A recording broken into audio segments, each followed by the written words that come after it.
Hello दोस्तों, ज्ञान मेला audio studio में आपका स्वागत है। तो चलिए आज हम इस ऑडियो कहानी में सुनिए कि कैसे संविधान शब्द की उत्पत्ति हुई तथा संविधान पर विभिन्न दार्शनिकों के विचार जानिए। दरअसल संविधान शब्द की उत्पत्ति लैटिन के कॉन्स्टिट्यूरे शब्द से हुई है, जिसका अर्थ है स्थापित करना या स्थापना करना। वर्तमान अर्थ के अनुसार संविधान शब्द सिद्धांतों का समूह है जो सरकार की व्यवस्था और कामकाज तथा सरकार और लोगों के बीच उनके अधिकारों और कर्तव्यों के संदर्भ में संबंधों को निर्दिष्ट करता है। संविधान को भूमि का मौलिक कानून, देश का सर्वोच्च कानून, देश का मूल कानून, सरकार का साधन, देश के नियम, राजनीति की मूल संरचना, देश का मूलभूत मानदंड आदि के रूप में भी वर्णित किया जाता है। राजनीतिक शास्त्रियों और संवैधानिक विशेषज्ञों ने संविधान को इस प्रकार परिभाषित किया है, जैसे गिलक्रिस्ट, एक संवैधानिक विशेषज्ञ, उन्होंने संविधान नियमों या कानून का वह निकाय है जो सरकार की व्यवस्था, सरकार के विभिन्न अंगों में शक्तियों का वितरण और उन सामान्य सिद्धांतों का निर्धारण करता है जिनके आधार पर इन शक्तियों का उपयोग किया जाना है। और एक संविधान विशेषज्ञ गैटले जो कहते हैं देश के स्वरूप को निर्धारित करने वाले मूलभूत सिद्धांत उसका संविधान कहलाते हैं। उनमें वह तरीका शामिल है जिसके द्वारा देश का गठन किया जाता है, सरकार के विभिन्न अंगों के बीच अपनी संप्रभु शक्तियों का वितरण, सरकारी कार्यों के कार्यक्षेत्र का दायरा और तरीका, और सरकार का उन लोगों से संबंध जिन पर इसका अधिकार उपयोग किया जाता है।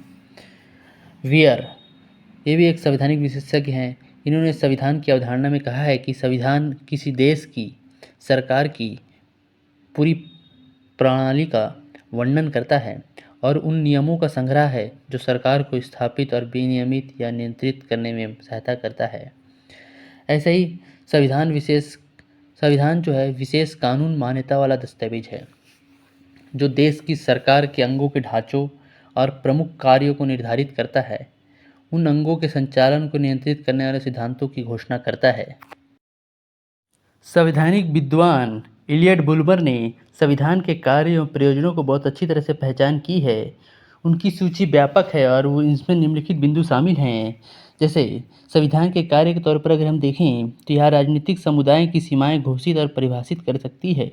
मतलब क्या राजनीतिक समुदाय की क्या सीमाएं हैं उसको ये समुदाय घोषित कर सकती है।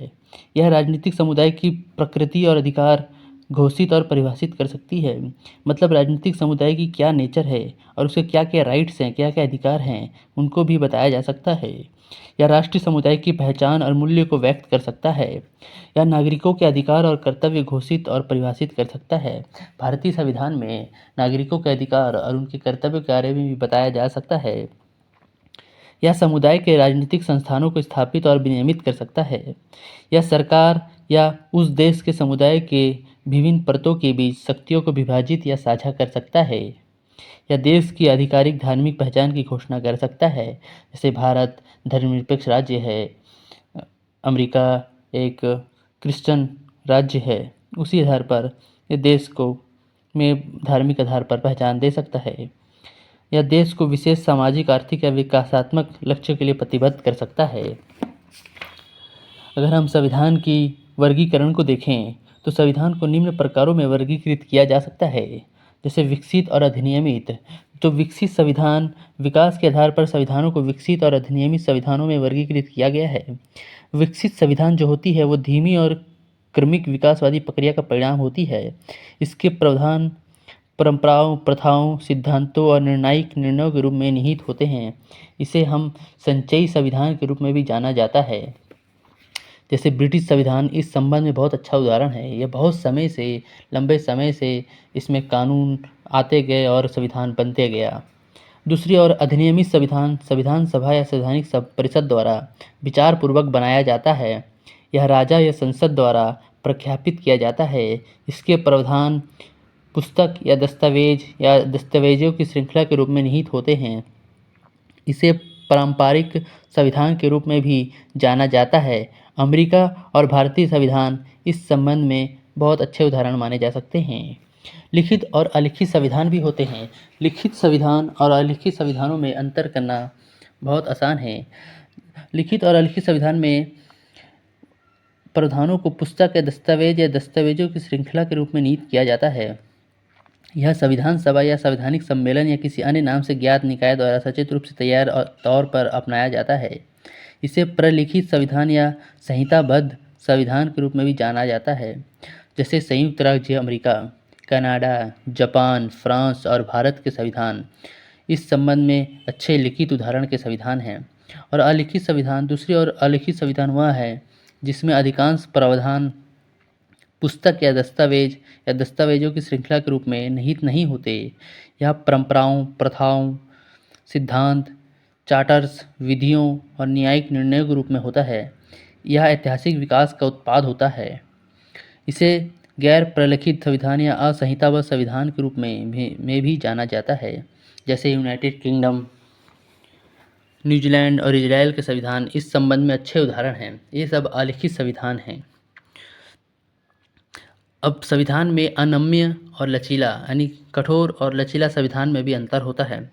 संशोधन की पद्धति के आधार पर, मतलब संविधान को संशोधन यानी उसमें सुधार करने की पद्धति के आधार पर संविधान को सरल और कठिन संविधान में वर्गीकृत किया गया है। अनम्य संविधान वह संविधान है जिसमें सामान्य कानूनों की तरह संशोधित नहीं किया जा सकता। इसके संशोधन के लिए विशेष प्रक्रिया की आवश्यकता होती है। दूसरे शब्दों में यह संवैधानिक कानून और सामान्य कानून के बीच अंतर करता है। दूसरी ओर लचीला संविधान वह संविधान होता है जिसे सामान्य कानूनों की तरह ही संशोधित किया जा सकता है। इसके संशोधन के लिए विशेष प्रक्रिया की आवश्यकता नहीं होती। दूसरे शब्दों में अगर हम जानें तो यह संवैधानिक कानून और सामान्य कानून के बीच अंतर नहीं करता। लचीले संविधान को परिवर्तनीय संविधान के रूप में भी जाना जाता है, जैसे यूके और न्यूजीलैंड के संविधान इस संबंध में बहुत अच्छे उदाहरण माने जाते हैं। इन्हें कभी भी बदला जा सकता है इस संविधान को। जबकि अगर हम अनम्य संविधान की बात करें जो लचीले नहीं होते यानी कठोर संविधान होते हैं, ये अपरिवर्तनीय संविधान के रूप में भी जाना जाता है। और संयुक्त राज्य अमेरिका, ऑस्ट्रेलिया और स्विट्जरलैंड के संविधान इस संबंध में कुछ उदाहरण हैं। अब अगर हम भारत के संविधान की बात करें तो भारत का संविधान ना तो कठोर है और ना ही लचीला, बल्कि यह दोनों का मिश्रण है, मिक्सचर है। अगर हम संविधान में संघीय और एकात्मकता की भी झलक होती है। संघीय और एकात्मक जो है राष्ट्रीय सरकार और क्षेत्रीय सरकारों के बीच संबंधों की प्रकृति के आधार पर संविधान को संघीय और एकात्मक संविधानों में वर्गीकृत किया जाता है। संघीय संविधान वह होता है जो राष्ट्रीय सरकार और क्षेत्रीय सरकारों के बीच शक्तियों का विभाजन करता है, उन्हें अपने संबंधित अधिकार क्षेत्र में स्वतंत्र रूप से काम करने में सक्षम बनाता है। दूसरी ओर एकात्मक संविधान वह है जो राष्ट्रीय सरकार के हाथों में शक्ति की एकाग्रता प्रदान करता है। यह क्षेत्रीय सरकारों को राष्ट्रीय सरकार की अधीनस्थ एजेंसियों के रूप में कार्य करने और केवल उन शक्तियों का उपयोग करने योग्य बनाता है जो उन्हें राष्ट्रीय सरकार द्वारा प्रतियोजित किया जाती है। संघीय संविधान जैसे अगर हम संघीय संविधान की तुलना करें तो संघीय संविधान जैसे संयुक्त राज्य अमेरिका, स्विट्जरलैंड, ऑस्ट्रेलिया है, कनाडा, रूस, ब्राज़ील और कुछ अन्य देशों में इस प्रकार के संविधान यानी संघीय संविधान प्रचलित हैं। जबकि अगर UK, France, Japan, Italy, Norway और अन्य देशों में एकात्मक संविधान प्रचलित है। भारत के संविधान में संघीय प्रावधानों के साथ साथ एकात्मक प्रावधान दोनों शामिल हैं, इसलिए बहुत सारे विद्वानों ने इसे अर्धसंघीय के रूप में वर्णित किया है। अगर संवैधानिकता और संवैधानिक सरकार के बीच में अगर हम अवधारणाओं को अंतर में देखें तो एक दूसरे से घनिष्ठ रूप से जुड़ी हुई है, लेकिन उनके बीच कुछ अंतर हैं। जैसे देश के पास संविधान हो सकता है लेकिन जरूरी नहीं है कि संवैधानिकता हो। उदाहरण के लिए तानाशाही वाला देश जहां तानाशाह का शब्द कानून होता है, संविधान वाला देश तो है लेकिन संवैधानिकता वाला नहीं, क्योंकि ऐसे देश में तानाशाह का शासन चलता है। संवैधानिकता सत्ता के साथ सरकार की आवश्यकताओं को पहचानती है, लेकिन साथ ही इस बात पर जोर देती है कि उन शक्तियों पर सीमाएं लगाई जानी चाहिए। असीमित शक्ति अधिनायकवादी दमनकारी सरकार की ओर ले जा सकती है। मतलब एक असीमित शक्ति संविधान में अगर किसी के पास असीमित शक्ति है तो वो संवैधानिकता वाला देश नहीं कहलाया सकता, क्योंकि वो दमनकारी सरकार की ओर ले जाती है जो लोगों की स्वतंत्रता को खतरे में डालती है। और जब देश संविधान सरकारी शक्ति पर सीमा लगाता है तभी केवल देश में न केवल संविधान बल्कि संवैधानिकता भी होती है। अगर हम संवैधानिकता की अवधारणा संविधान द्वारा या उसके तहत शासित राजनीति है जो अनिवार्य रूप से सीमित सरकार और कानून के शासन को मनमानी, निरंकुश, सत्तावादी या अधिनायकवादी शासन के विपरीत मानती है। संवैधानिक सरकार अनिवार्य रूप से लोकतांत्रिक सरकार होनी चाहिए। मतलब अगर हम संवैधानिक सरकार की चर्चा करें तो वो लोकतांत्रिक सरकार होनी चाहिए, यानी लोगों का शासन, जनता का शासन के द्वारा वो शासित होनी चाहिए ऐसा देश। तब वहाँ पर हम संवैधानिकता को मान सकते हैं कि उस देश में संवैधानिकता है।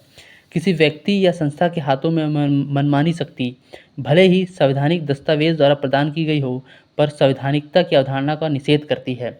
मतलब अगर हम उसको संविधान के द्वारा भी अगर हम उस व्यक्ति को बहुत सारी शक्ति या सीमित शक्ति दे रहे हैं, सीमित शक्ति नहीं दे रहे हैं, तो वो संवैधानिकता का उल्लंघन है। मतलब ऐसा देश में संवैधानिकता नहीं है। संविधान ज़रूर है पर संवैधानिकता नहीं है।